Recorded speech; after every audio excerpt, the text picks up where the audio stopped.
இறையேசுவில் பிரியமான சகோதர சகோதரிகளே, நமது ஆண்டவர் இயேசு கிறிஸ்துவுடைய திருப்பெயரால் உங்களுக்கும் உங்கள் குடும்பத்தில் இருக்கிற அனைவருக்கும் அன்பும் சமாதானமும் மகிழ்ச்சியும் உண்டாவதாக.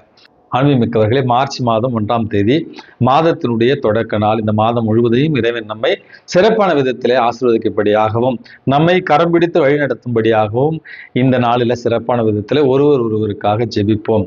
மார்ச் 1 தவக்காலத்தினுடைய 2வது ஞாயிற்றுக்கிழமையை தான் தாயாம் திரு அவை இன்றைக்கு சிறப்பித்துக் கொண்டிருக்கிறது. இன்றைக்கு நமக்கு கொடுக்கப்பட்டிருக்கிற 3 வாசகங்களுமே நாம் தந்தையாகிய கடவுளுக்கு கீழ்ப்படிந்து நடந்தால் அந்த கீழ்ப்படிதலுக்கு என்ன நிகழும், எப்படிப்பட்ட ஒரு ஆசீர்வதிக்கப்பட்டவர்களாக நம்ம மாறுவோம் என்பதைத்தான் மிக தெளிவாக சொல்லித் தருகிறது.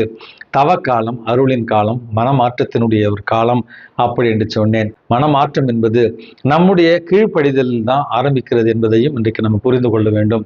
நமக்கு கொடுக்கப்பட்டிருக்கிற முதல் வாசகம் தொடக்க நூல் 12வது அதிகாரத்திலிருந்து கொடுக்கப்பட்டிருக்கிறது.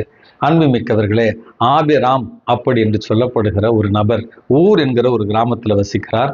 அவருடைய தந்தையார் வேற்று இனத்து கடவுள்களுடைய குருவாகவும் இருக்கிறார், பலி செலுத்துபவராகவும் இருக்கிறார். வேற்று தெய்வங்களை வழிபடுகிற குரு மரபில் இருக்கிற ஒருவருடைய மகன்தான் ஆபிராம் என்று அழைக்கப்படுபவர்.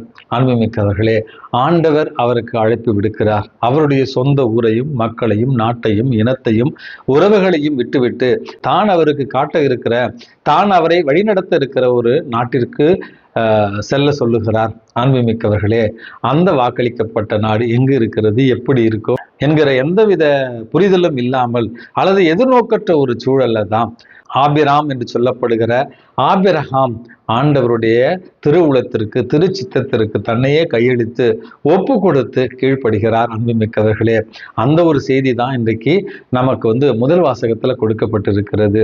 சொந்த இனம், சொந்த மக்கள், சொந்த நாடு, வேற்று தெய்வங்களை வழிபட்ட தன்னுடைய பரம்பரை அனைத்தையும் விட்டுவிட்டு ஆண்டவர் காண்பிக்கின்ற ஒரு இடத்திற்கு செல்ல வேண்டும் என்றால் உண்மையாகவே அழைத்தவர் மீது நம்பிக்கை இருக்க வேண்டும்.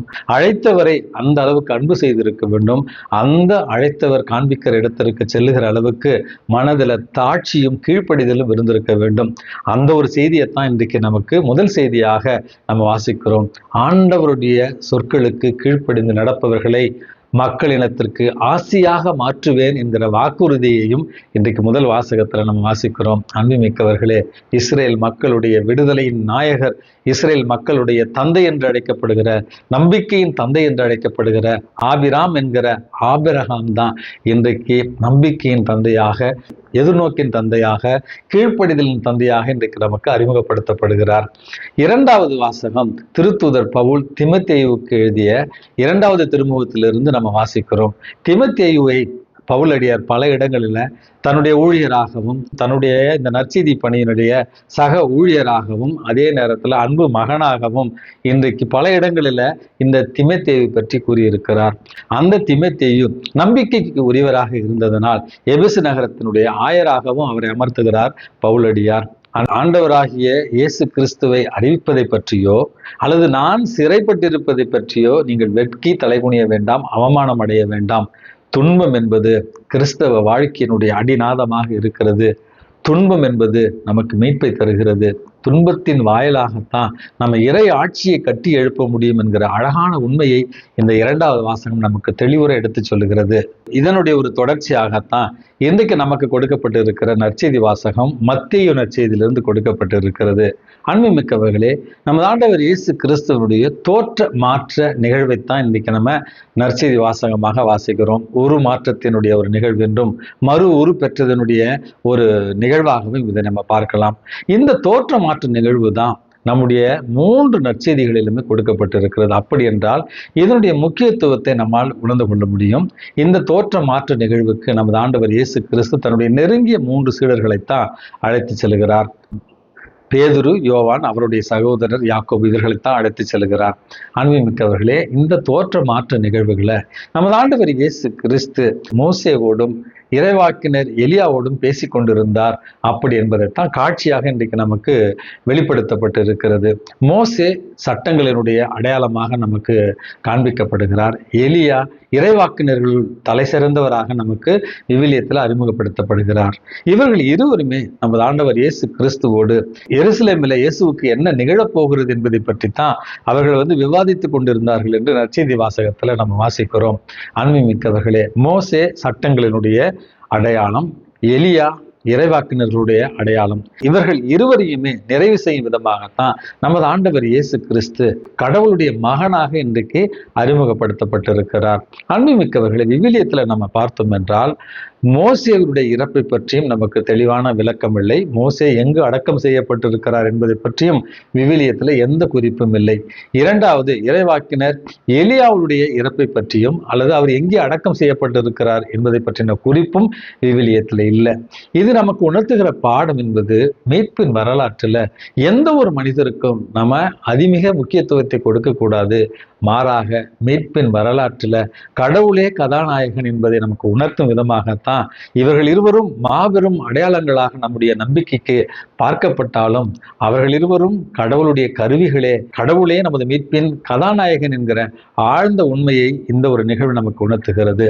அன்புமிக்கவர்களே, அந்த தோற்ற மாற்ற நிகழ்வுல இன்றைக்கு விண்ணில் இருந்து ஒரு குரல் கேட்கிறது. இவரே என் அன்பார்ந்த மகன், இவரிடம் நான் பூரிப்படுகிறேன், இவருக்கு செவி சாயுங்கள் என்கிற அந்த செவி சாயுங்கள் என்கிற செய்தி தான் முக்கிய கருத்தாக இன்றைக்கு பார்க்கப்படுகிறது. அன்புமிக்கவர்களே, முதல் வாசகத்துல ஆபிரகாம் ஆண்டவருடைய குரலுக்கு செவி சாய்த்ததால், கீழ்ப்படிந்ததால் உயர்த்தப்பட்டார். அதே போல நாமும் இந்த மண்ணுலகில இறைவனுடைய சித்தத்திற்கு கீழ்ப்படிந்தால், இறை வார்த்தையின்படி நடந்தால் நம்மை குறித்தும் கடவுள் பூரிப்படைவார் என்கிற மிக முக்கியமான ஒரு செய்தி தான் இன்றைய இந்த வழிபாட்டினுடைய மைய கருத்தாக இருக்கிறது. இறைவனுக்கு நாம் செவி சாய்க்க வேண்டும். அந்த செவி சாய்த்தல் என்பது, அந்த கீழ்ப்படிதல் என்பது துன்பங்களை உள்ளடக்கிய ஒரு கீழ்ப்படிதல் என்பதையும் இன்றைக்கு நம்ம புரிந்து கொள்ள வேண்டும்.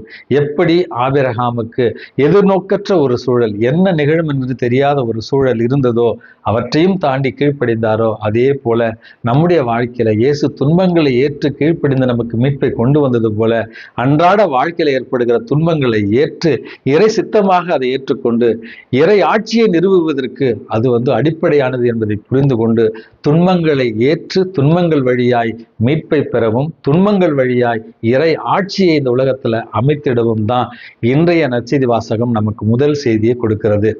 இரண்டாவது ஒரு செய்தியாக, அன்புமிக்கவர்களே, அங்கு நடந்ததை பார்த்த திருத்தூதர்கள் மூவருமே அச்சமடைகிறார்கள். அச்சம் என்பது அங்கு அவர்கள் கண்ட காட்சி, அச்சம் என்பது அங்கு நிலவிய அந்த ஒரு அசாதாரண ஒரு சூழல், அச்சம் என்பது இயேசு திடீரென்று ஒரு மாற்றம் பெற்றது, அச்சம் என்பது திடீரென்று வானத்திலிருந்து அவர்கள் கேட்ட குரல், அச்சம் என்பது இயேசுவுக்கு என்ன நிகழுமோ என்கிற எதிர்நோக்கற்ற ஒரு சூழல். இந்த ஒரு அச்சம் தான் இன்றைக்கு மனிதர்களுடைய வாழ்க்கையில முழுமையாக இருக்கிறது என்பதை இன்றைக்கு நம்ம புரிந்து கொள்ள வேண்டும். வாழ்க்கையில ஏற்படுகிற பொருளாதார சிக்கல்கள், குடும்பத்தில் இருக்கிற உறவுநிலை சிக்கல்கள், உடல் நோய்கள் மற்றும் எதிர்நோக்கற்ற சூழல்கள், வேலையில்லா திண்டாட்டம், குடும்பத்தில் பிளவுகள், இப்படிப்பட்ட ஒரு நேரத்துல எல்லாம் நமக்கு அச்சம் ஏற்படுகிறது. மத்திய நற்செய்தியில மட்டும்தான் நம்ம வாசிக்கிறோம், நமது ஆண்டவர் இயேசு கிறிஸ்து அவர்களிடத்துல அவர்களை தொடுகிறார் என்கிற ஒரு வசனம் கொடுக்கப்பட்டிருக்கிறது. அதற்கு பிறகு அவர்கள் புத்துணர்ச்சி பெற்றவர்களாய் ஆண்டவரோடு மலையை விட்டு கீழே இறங்கி வந்தார்கள் என்று தான் நற்செய்தி வாசகத்துல நம்ம வாசிக்கிறோம். எப்பொழுதெல்லாம் துன்பத்தில் இருக்கிறோமோ, எப்பொழுதெல்லாம் ஐயத்தில் இருக்கிறோமோ, எப்பொழுதெல்லாம் குற்ற உணர்வில் இருக்கிறோமோ, எப்பொழுதெல்லாம் புரியாத ஒரு சூழல் இருக்கிறோமோ, எப்பொழுதெல்லாம் கைவிடப்பட்டவர்களாக இருக்கிறோமோ, அப்பொழுதெல்லாம் ஆண்டவர் நம்மை நோக்கி வருவார், ஆண்டவர் நம்மை தொடுவார், ஆண்டவர் நம்மை தேற்றுவார், ஆண்டவர் நம்மை குணப்படுத்துவார் என்கிற இரண்டாவது ஆழமான அழுத்தமான செய்தித்தான் இன்றைய இந்த நற்செய்தி வாசகம் நமக்கு தருகிறது. தவக்காலம், மன மாற்றத்தின் காலம் என்று சொன்னேன். கீழ்ப்படிதல் வாயிலாக துன்பங்களை ஏற்று இறை சித்தத்தை நம்ம நிறைவேற்றுகிற நேரத்துல நாம் அனைவருமே இறைவனுடைய அன்பார்ந்த பிள்ளைகளாக மாறுகிறோம். நாம் அன்பார்ந்த பிள்ளைகளாக மாறுகிற நேரத்துல நம்முடைய வாழ்க்கை தரம் உயர்த்தப்படும்.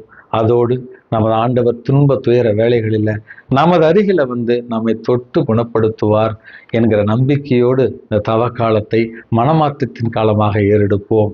எல்லாம் அல்ல இறைவன், தந்தை, மகன், தூய ஆவி உங்களையும் உங்கள் குடும்பத்தில் இருக்கிற அனைவரையும் நிறைவாக ஆசிர்வதித்து பாதுகாத்து வழி நடத்துவாராக.